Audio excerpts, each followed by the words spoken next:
একদম দম নেই, টুপি টুপি সব খুলে ফেলেছি। আমরা চান করেছি 108টায়, আবার পূর্ণ কুম্ভ। সবাইকে স্নান করে আমার এক্সাইটমেন্ট বেশি হয়ে গেল, তো এখন আমি স্নান করতে যাব।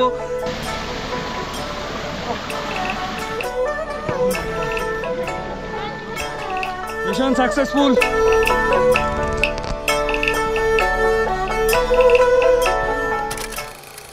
পুরো নীল আকাশ, নজর যেন না লেগে যায় নিজেদেরই। ব্যাগ ট্যাগ সব গুছানো কমপ্লিট। আজকে আমরা বেরিয়ে চলেছি জমসন, মানে মুক্তিনাথে এসেছিলাম, আগের এপিসোডে দেখেছো। জমসন থেকে আজকে বেরিয়ে যাচ্ছি পোকরার উদ্দেশ্যে। তো আমাদের মাস্তাং রাইড আপাতত এই রাস্তাটাকে এখন নিচে নেমে যাব। আর সবারই ব্যাগ ট্যাগ গোছানো কমপ্লিট। আমাদের বাইকগুলোও সব ওয়ার্ম আপ হচ্ছে বাইরে। এখন খাবার চলে এসছে, কচুরি বলবো না লুচি বলবো, ওইটা ধরেন কিছু একটা হবে, পুরি। খাওয়া দাওয়া করে মোটো ব্লগে আসছি। আর সেই রাস্তা দেখাবো যেই রাস্তা দিয়ে আবার এসেছিলাম, আবার ওই রাস্তা দিয়েই তো ফিরবো। কিছু কিছু শর্টস তোমরা পাবে। সেদিনকে বৃষ্টির মধ্যে এসেছিলাম, পুরোটা ভিডিও করতে পারিনি, বর্ষার জন্য ক্যামেরাটাকে ঢুকিয়ে রেখে দিয়েছিলাম ব্যাগের মধ্যে। তো আজকে আবার কিছু শর্টস নেব, রাস্তা কী ধরনের রাস্তা দিয়ে এসেছিলাম সেটাও তোমরা দেখবে।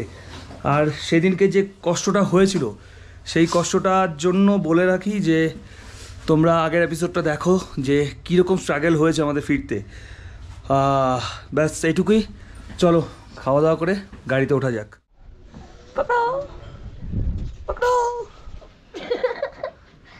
তোমার নাম क्या है?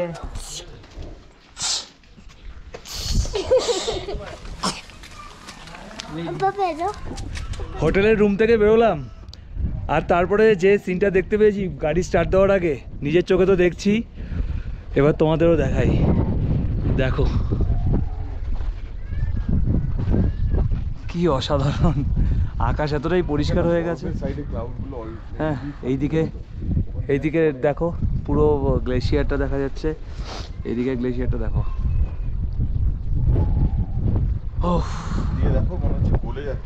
হ্যাঁ, আর এই ওপরটাই সব থেকে এত সুন্দর দেখতে হবে, অপরূপ, চকচক করছে। এখন এখানে গাড়ি রেডি, আর নীলগিরি পর্বতকে আপাতত টাটা। আর ওইদিকে আছে ধৌলাগিরি রেঞ্জ দেখা যাচ্ছে, ধৌলাগিরি, নীলগিরি, আর ওইদিকে দেখা যাচ্ছে অন্নপূর্ণা রেঞ্জ। তিনটে রেঞ্জই আমাদের পরিষ্কার। চলো দেরি করবো না, বেরিয়ে চলো। অনেক বেলা হয়ে গেল, ঘড়িতে বেজে গেছে এখন 10:30 পাক্কা। যেদিন রাতে জমসন ঢুকলাম তখন রাত 8টা বেজে গেছিলো। অন্ধকার রাস্তা থেকে এই রাস্তা, এই যে পাথুরের রাস্তা, এই রাস্তা দিয়ে আমরা গাড়ি চালিয়ে এসেছি। তাও তো এটা শহরের মধ্যে ঢুকে দেখাচ্ছি। এরপরে আমি যখন যাব তখন দেখাবো অন্ধকারের মধ্যে একটা ব্রিজ পড়েছিল, যেই ব্রিজের তলা দিয়ে চলে যাচ্ছিলো ওয়াটার ক্রসিং। ওখান থেকেও একটা রাস্তা ছিল পার হবার।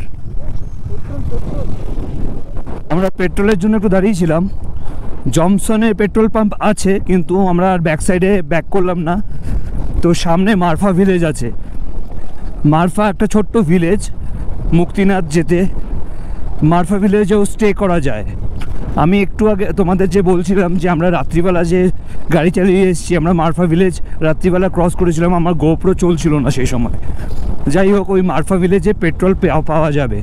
তোমাদের পেট্রোল ক্যান না ক্যারি করলেও হবে, আমরা পেট্রোল ক্যান ক্যারি করেছিলাম, কিন্তু আমাদের বলে দেওয়া হয়েছিল যে যা রাস্তার ডিস্টেন্স আছে তার মধ্যে তোমাদের পেট্রোল তোমরা পেয়ে যাবে। অতএব আমাদের পেট্রোলের কোনো অসুবিধা নেই। আর এছাড়াও আমার গাড়িতে যা পেট্রোল আছে মোটামুটি এখনও আমার প্রায় চলে যাবে 150 কিলোমিটার চলে যাবে আমার গাড়িতে যা পেট্রোল আছে। তবুও ব্যাকআপের জন্য পেট্রোল একটু রেখে দেওয়া উচিত, সেই জন্য পেট্রোল ভরে নেবো। ভরতে যখন হবেই আগে ভরে উচিত। কথা বলতে পারছি না, এত ঝাঁকুনি না। তো চলো, কি সুন্দর ব্রিজটা বানিয়ে দিয়েছে। আগে এই সমস্ত অঞ্চলে না ওই কাঠের ব্রিজ ছিল। ওয়াটার ক্রসিংটা যেখানে আমরা রাত্রিবেলা আটকা পড়ে গেছিলাম, অ্যাকচুয়ালি আমরা ভুল করে এই রাস্তায় না উঠে এই ডান দিকের রাস্তাটায় ঢুকে গেছিলাম, এই রাস্তায় ঢুকে গেছিলাম। তারপরে এই সায়ন্তন ও ওয়াটার ক্রসটা ক্রস করেই গেছে, কারণ ওর গাড়ি কোনো রকমভাবে পেছন দিকে ঠেলা যাচ্ছিল না, তো রিস্ক নিয়ে এটা করা হয়েছিল। আর তারপর ওরা উপর থেকে ঘুরে এসে দুজন আমাকে পেছন থেকে ঠেলে তারপর উপর দিয়ে বেরিয়েছিলাম। তো রাত্রিবেলা সেই ভিডিও আর করতে পারিনি। ওখানেই আমাদের প্রায় আধা ঘন্টার উপরে সময় চলে গেছিলো, রাত হয়ে গেছিলো। আর বাকিটা একটু এগিয়ে গেছিলো। আমরা 3 জন ছিলাম, আমি, সায়ন্তন আর প্রকাশ।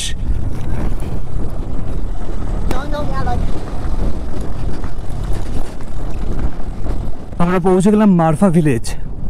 মারফা ভিলেজ হচ্ছে জমসনের আগের একটা ভিলেজ। তো এখানে পেট্রোল পাওয়ার সম্ভাবনা রয়েছে, আমাদের বলে দিল। এখন খোঁজ করি কোথা থেকে পেট্রোলটা পাবো। এখানে 200 টাকা করে লিটার পেট্রোল। यहाँ पे 2 लीटर दीजिए।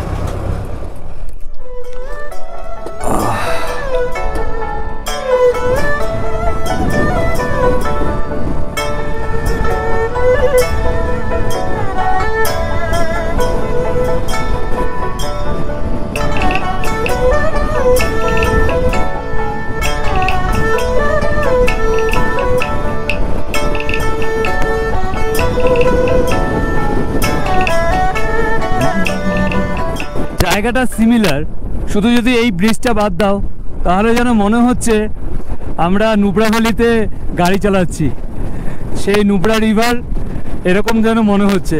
কিন্তু রয়েছি আমরা এখন মাস্তাং রোডে, সিমিলার রোড একদম।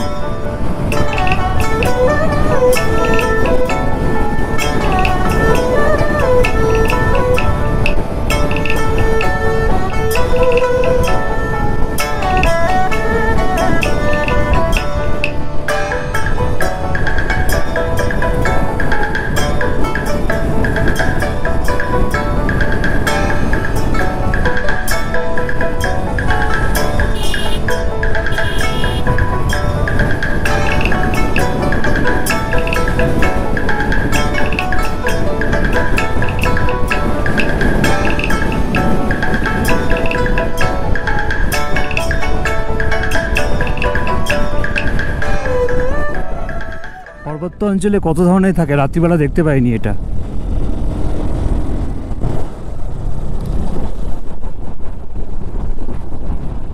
এই ঝাউ গাছের ফাঁক দিয়ে দেখো নীলগিরিকে দেখা যাচ্ছে, কি সুন্দর লাগছে।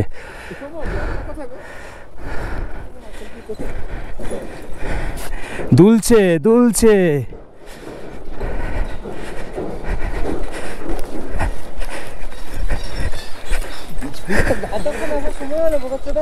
আমি মেমোরি কার্ড দিচ্ছিলাম ইসেকে, একটা ছবি তুলে দাও, না আমারটা দেখে তুলে দাও।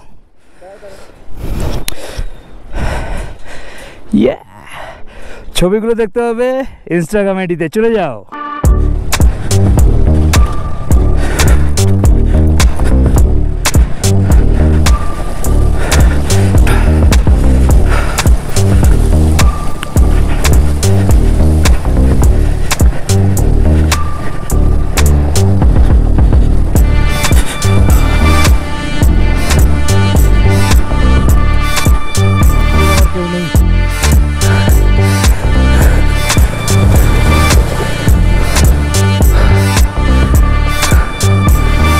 রাত্রিবেলায় এই ওয়াটার কোর্সটা আমরা ক্রস করেছিলাম, মনে আছে?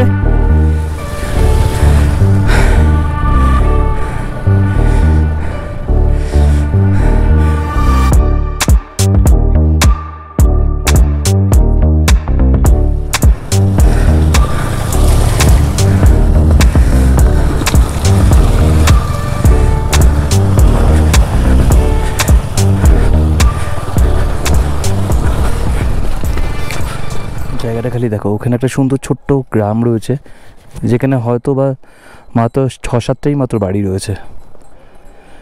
খালি এটা ভাবছি যে তাদের জীবিকা নির্বাহ কীরকম আর লাইফস্টাইল কীরকম। ওখানে কয়েকটা বাড়ি আর ওই পাহাড়ের কোলে কয়েকটা বাড়ি। আমরা পৌঁছে গেলাম কালোপানি। কালোপানি গ্রামে পৌঁছে গেছি। এই গ্রামে প্রচুর হোমস্টে আছে, প্রচুর হোটেল আছে, ঠিক আছে? তোমরা চাইলে এখানেও স্টে নিতে পারো। কালোপানি হচ্ছে গিয়ে ঠিক মিডল বলবো আমি। এখান থেকে যদি তুমি ইসে যাও, মুক্তিনাথ যেতে চাও এখানে স্টে করার পরে, তাহলে তোমার এখান থেকে মুক্তিনাথ পড়বে 25 কিলোমিটার, সরি 50 কিলোমিটার। আচ্ছা, মুক্তিনাথ থেকে মানে জমসন থেকে ফেরার পথে কালোপানি যে গ্রামটা আছে এখানে একটা চেকপোস্ট আছে, এখানে গাড়ির ভান্সারটা চেক করবে। ঠিক আছে? পাহাড়ের ফ্রেম বারবার করে রং বদল করে। সুন্দর একটা ব্রিজ। তোমাদের আমি পুরো জার্নিটা আসা আর যাওয়া টুকটাক সুন্দর সুন্দর ডিটেলসটা দিচ্ছি পুরো সুন্দরভাবে সাজিয়ে সাজিয়ে, কোন ডেস্টিনেশনের পর কোন ডেস্টিনেশন, যাতে তোমাদের ভিডিও দেখে মনে হয় যে তোমরাও মাস্তাং ঘুরে গেলে।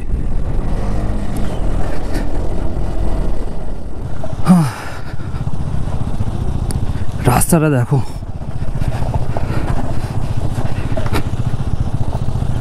একটাই ভয়, আমাদের ডিউক গাড়ির নিচটা না খুবই নিচু, কতবার যে পাথরের সাথে লেগেছে। আর এখানে একটা ওয়াটার ক্রসিং ছিল, সেটাকে এখন তলা দিয়ে নিয়ে নিয়েছে। দাদা একটু এগিয়ে যাক।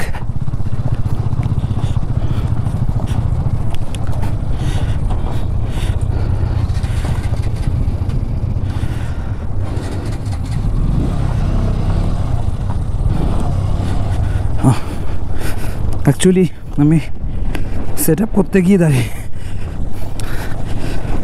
মোমেন্টাম পাচ্ছিলাম না।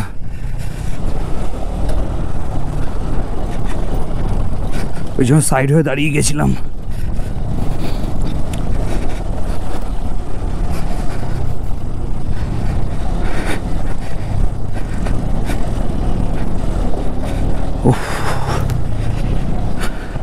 এই কষ্টকর রাস্তা শুরু হলো। খোয়া খোয়া পড়ে থাকা রাস্তা না, এত গাড়ি স্কিড করে আর চাকার 12টা বাজিয়ে দিচ্ছে। অবশ্য জেনে শুনেই তো আসা আমাদের, এই যা এগুলো এক একটা স্মৃতি থাকবে চিরজীবন, চিরজীবন স্মৃতি থাকবে তো অবশ্যই। আবারও আসবো এই টানে, এই রাস্তার টানে, এই পরিবেশের টানে, প্রকৃতির টানে।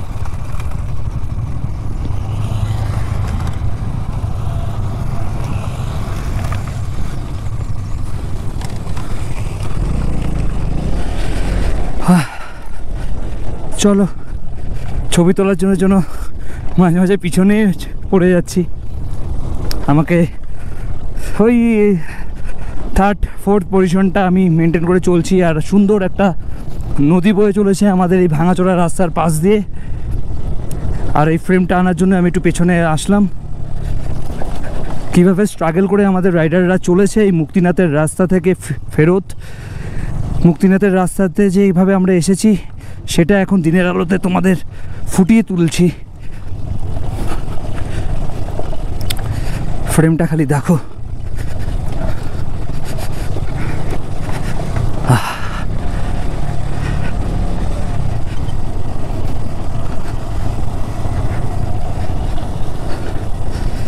অনেক কিছু মাথায় রেখে গাড়ি চালাতে হয়।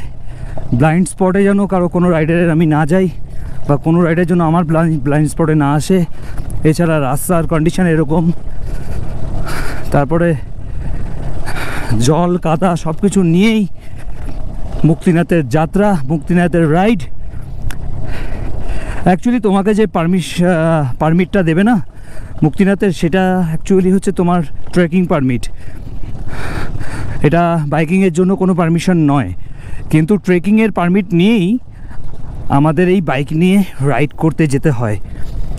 এটাই ওখানে লেখা থাকে পারমিটের ওখানে, ট্রেকিংয়ের পারমিশন।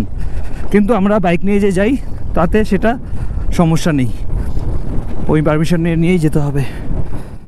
সামনে একটা ফরেনার যাচ্ছে সাইকেল চালিয়ে, সাইকেলিং করছে এরকম রাস্তাতে। ওকে হ্যাটস অফ ওকে। চলো ওকে সামনে থেকে দেখাই তোমাদের।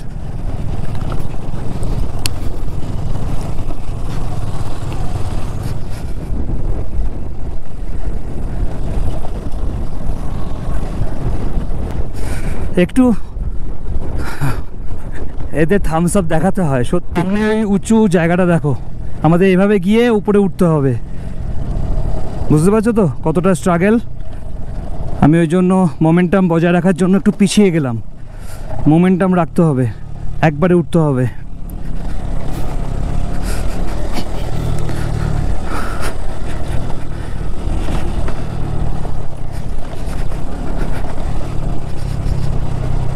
কেউ যদি আটকে যায় যেমন আমি এর আগে দুবার আটকে গেছিলাম।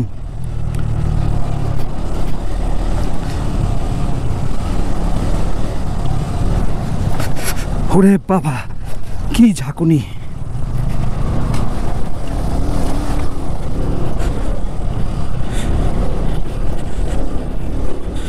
ওরে বাপ রে বাপ, পড়তে পড়তে বেঁচেছি, পড়তে পড়তে বেঁচেছি।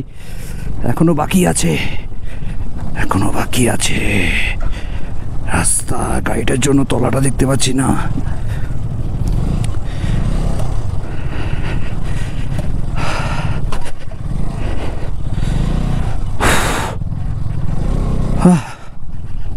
ও রাস্তার কন্ডিশন খুব খারাপ, বাসটা খারাপ হয়ে গেছে।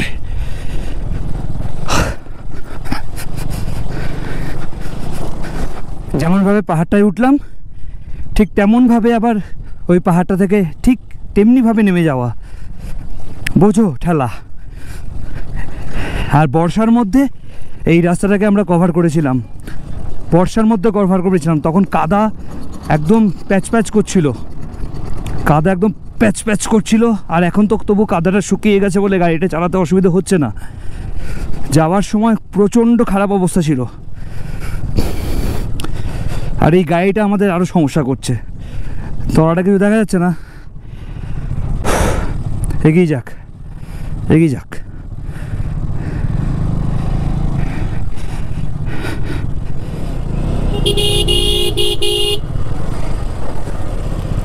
निकल जाए सामने।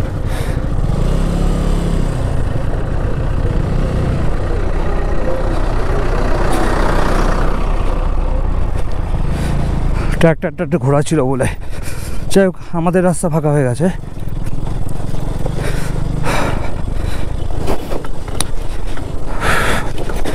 দেখো কাদা, দেখো সামনে কিরকম কাদা,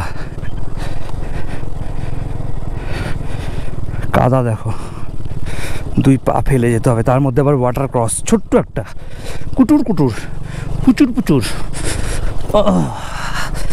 মজাই মজা, কি আনন্দ! আরে বাবা রে, আনন্দ নিরানন্দ হয়ে গেল। গাড়ির তলায় ঢাস করে লাগলো।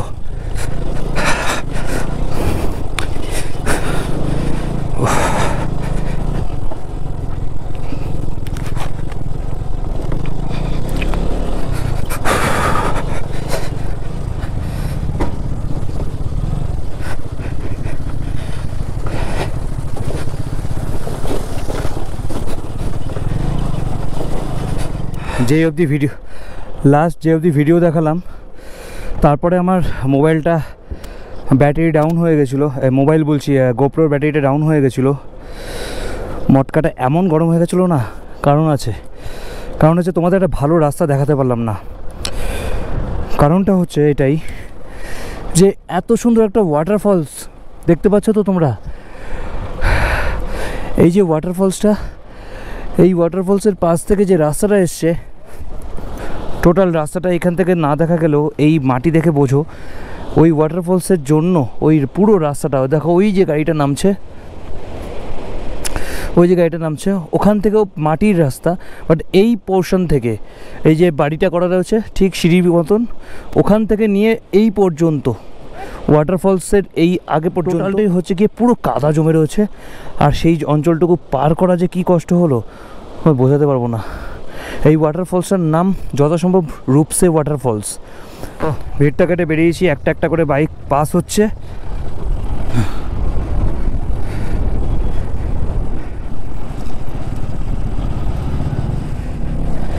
প্রত্যেকটা প্যাচে প্যাচে এক একটা করে অ্যাডভেঞ্চার। হ্যাঁ, তাতোবানির আগেই কোনো একটা জায়গায় দাঁড়িয়েছি।